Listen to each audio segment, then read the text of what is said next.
ಇಲ್ಲಿ ಸುಮಾರು 252 ವಿದ್ಯಾರ್ಥಿಗಳು ವ್ಯಾಸಂಗ ಮಾಡುತ್ತಿದ್ದಾರೆ.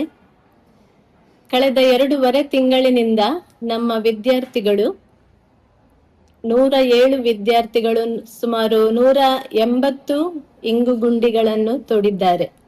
ಕಳೆದ 7 ವರ್ಷಗಳಿಂದ ಸುಮಾರು 1007 ಇಂಗುಗುಂಡಿಗಳನ್ನು ನಿರ್ಮಿಸಿರುವುದು ಅತ್ಯಂತ ಸಂತಸ ಹಾಗೂ ಹೆಮ್ಮೆಯ ವಿಷಯವಾಗಿದೆ.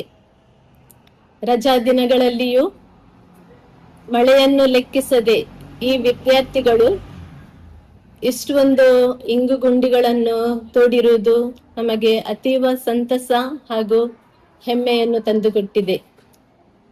ವಿದ್ಯಾರ್ಥಿಗಳಲ್ಲಿ ಜಾಗೃತಿ ಮೂಡಿದೆಯಾ ಈ ಬಗ್ಗೆ? ಖಂಡಿತವಾಗಿಯೂ ಜಾಗೃತಿ ಮೂಡಿದೆ.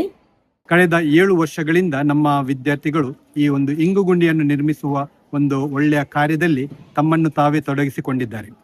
ಇಂಗುಗುಂಡಿ ನಿರ್ಮಾಣದ ಉದ್ದೇಶ ಮಕ್ಕಳಿಗೆ ನಾವು ಮೊದಲು ತಿಳಿಸ್ತೇವೆ. ಅದರಿಂದ ಆಗುವ ಪ್ರಯೋಜನಗಳನ್ನು ನಾವು ಮಕ್ಕಳಿಗೆ ತಿಳಿಸ್ತೇವೆ.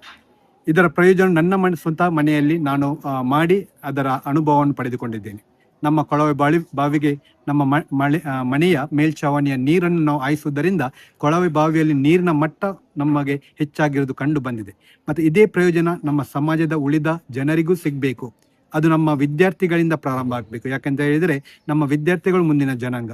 ಅವರಿಗೆ ಈ ಪರಿಸರದ ಬಗ್ಗೆ ನಾವು ಸ್ವಲ್ಪ ಮಾಹಿತಿ ಕೊಟ್ಟಿದ್ದರೆ ಖಂಡಿತವಾಗಿ ಅವರು ಮುಂದಿನ ದಿನಗಳಲ್ಲಿ ಪರಿಸರದಲ್ಲಿ ಬದಲಾವಣೆ ತರಲಿಕ್ಕೆ, ಸಮಾಜದಲ್ಲಿ ಬದಲಾವಣೆಗಳನ್ನು ತರಲಿಕ್ಕೆ ಇದರಿಂದ ಸಾಧ್ಯವಾಗ್ತದೆ ಎಂಬುದನ್ನು ನಮ್ಮ ಅನಿಸಿಕೆ. ಸುಮಾರು 107 ವಿದ್ಯಾರ್ಥಿಗಳು 180 ಇಂಗುಗುಂಡಿಗಳನ್ನು ಈ ವರ್ಷ ಮಾಡಿದ್ದಾರೆ. ಅಷ್ಟು ಮಾತ್ರವಲ್ಲ, ಅವರು ಮಾತ್ರ ಮಾಡಿದ್ದಲ್ಲ, ಅದಕ್ಕೆ ಅವರಿಗೆ ಅವರ ಹೆತ್ತವರಿಂದ ಪ್ರೋತ್ಸಾಹ ದೊರಕಿ ನೀಡ್ತೇವೆ. ಅತಿ ಹೆಚ್ಚು ಇಂಗುಗುಂಡಿ ಮಾಡಿದ ವಿದ್ಯಾರ್ಥಿಗಳಿಗೆ ನಗದು ಪುರಸ್ಕಾರ ಇರ್ತದೆ. ಜೊತೆಗೆ ಒಂದೇ ಅವರಿಗೆ ಕೀ ಚೈನ್, ಅವರ ಫೋಟೋ ಇರುವ ಕೀ ಚೈನ್ ಲಾಸ್ಟ್ ಇಯರ್ ಕೊಟ್ಟಿದ್ದು. ಈ ವರ್ಷ ಅವರ ಹೆಸರಿರುವಂಥ ಪೆನ್ನನ್ನು ನಾವು ಮುದ್ರಿಸಿ ಅವರಿಗೆ ನಾವು ನೀಡ್ತಾ ಇದ್ದೇವೆ. ಮತ್ತು ಎಲ್ಲ ಮಕ್ಕಳಿಗೆ ನಮ್ಮ ಶಾಲೆ ಹೆಸರು, ಪರಿಸರ ಸಂಘದ ಹೆಸರು ಇರುವಂಥ ಮತ್ತೊಂದು ಸ್ಲೋಗನ್, ನೀರಿನ ಬಗ್ಗೆ ಸ್ಲೋಗನ್ ಇರುವಂಥ ಒಂದು ಬ್ಯಾಜ್ ಅನ್ನು ನಾವು ತಯಾರಿಸಿದ್ದೇವೆ. ಅದನ್ನು ನಾವು ಮಕ್ಕಳಿಗೆ ನೀಡ್ತಾ ಇದ್ದೇವೆ. ಅದನ್ನು ಯಾರು ಹೆಚ್ಚು ಇಂಗುಗುಂಡಿಗಳನ್ನು ಮಾಡಿದ್ದಾರೆ, ನಾವು 3x2x2 ಆ ಒಂದು ಅಳತೆಯ ಇಂಗುಗುಂಡಿಗಳನ್ನು ನಾವು ಮಾಡ್ಲಿಕ್ಕೆ ಹೇಳಿದ್ದೆವು. ಆ ಅಳತೆಯ ಇಂಗುಗುಂಡಿಗಳು ಯಾರು ಹೆಚ್ಚು ಮಾಡಿದ್ದಾರೆ ಅವರಿಗೆ ಪ್ರಥಮ ಬಹುಮಾನ ₹500 ಹಾಗೆ ನಾವು ಕೊಡ್ತೇವೆ, ನಗದು ಬಹುಮಾನ. ಆ ರೀತಿಯಲ್ಲಿ ಮುಂದುವರಿತಾ ಹೋಗ್ತದೆ. ಇದು ಪಾಠದಲ್ಲಿ ಕಲಿಯುವಂತಹ ವಿಷಯಗಳನ್ನು ನಮ್ಮ ಶಾಲೆಯಲ್ಲಿ ವಿದ್ಯಾರ್ಥಿಗಳು ಅದನ್ನು ಕಾರ್ಯರೂಪದಲ್ಲಿ ಮಾಡಿ ತೋರಿಸುತ್ತಾರೆ. ಇಂಗುಗುಂಡಿ ಮಾಡುವುದರ ಪ್ರಾಮುಖ್ಯತೆ ಅಂತ ಹೇಳಿದ್ರೆ, ನೀರಿನ ಅಭಾವ ಉಂಟು ಈಗ. ಅದನ್ನು ನಾವು ಈಗ ನೀರು ಇಂಗಿಸಿ ಮುಂದಿನ ಬೇಸಿಗೆ ಕಾಲದಲ್ಲಿ ನೀರನ್ನು ರಕ್ಷಿಸಲು ಈಗ ನಾವು ಇಂಗುಗುಂಡಿಗಳನ್ನು ಮಾಡ್ತಾ ಇದ್ದೇವೆ. ಹೆತ್ತವರು ಕೆಲಸಕ್ಕೆ ಹೋಗ್ತಾರೆ, ಅಲ್ಲಿ ಕಷ್ಟಪಡ್ತಾರೆ, ಆದ್ರೆ ಅದು ನಮಗೆ ಗೊತ್ತಾಗುದಿಲ್ಲ.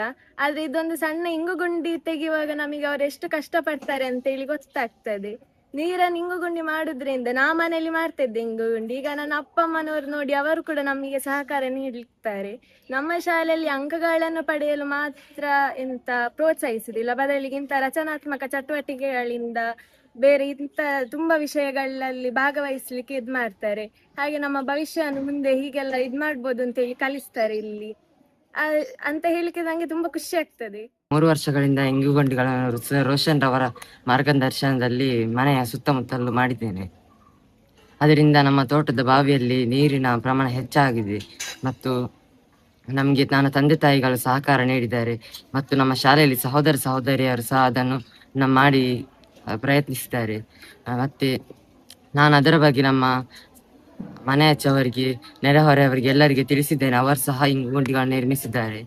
ಇದು ಇಂಥ ಕಾಂಪಿಟೇಷನ್ ನಿಮಗೆ ಎಷ್ಟು ಇದು ಒಳ್ಳೆದಾಗಿದೆ ಅಂತ? ತುಂಬಾ ನೀರೆಲ್ಲ ಹೆಚ್ಚಾಗಿದೆ.